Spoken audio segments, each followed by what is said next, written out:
ఈరోజు వీడియోలో క్యాటరింగ్ వాళ్ళు పెళ్లి భోజనాల్లో వడ్డించే గోబీ 65ని ఇంట్లోనే ఎలా ప్రిపేర్ చేసుకోవాలో చూపిస్తాను. ఈ వీడియోని ఫాలో అయ్యి గోబీ 65ని ప్రిపేర్ చేస్తే కనుక బయట హోటల్లో ఎలాగైతే క్రిస్పీగా ఉంటాయో అలాగే పర్ఫెక్ట్గా ప్రిపేర్ చేసుకోవచ్చు. ఈ గోబీ 65ని ఎక్కువగా సైడ్ డిషెస్ కింద ప్రిపేర్ చేస్తుంటారు. రసం, సాంబార్ అలాగే పప్పుతో చాలా బాగుంటాయి. గోబీ 65 ప్రిపేర్ చేసుకోవడానికి ముందుగా ఒక మీడియం సైజ్ కాలీఫ్లవర్ తీసుకోవాలి. కాలీఫ్లవర్ ఎంత ఫ్రెష్గా ఉంటే అంత మంచిది. ఇప్పుడు ఈ కాలీఫ్లవర్ని ముక్కలుగా కట్ చేసి తీసుకోవాలి.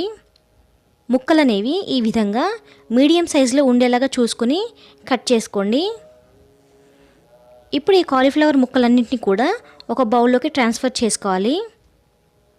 తర్వాత కాలీఫ్లవర్ ముక్కలు మునిగేలాగా బాగా వేడిగా ఉన్న వాటర్ని యాడ్ చేసుకొని ఇందులోనే 1 టీ స్పూన్ ఉప్పుని అలాగే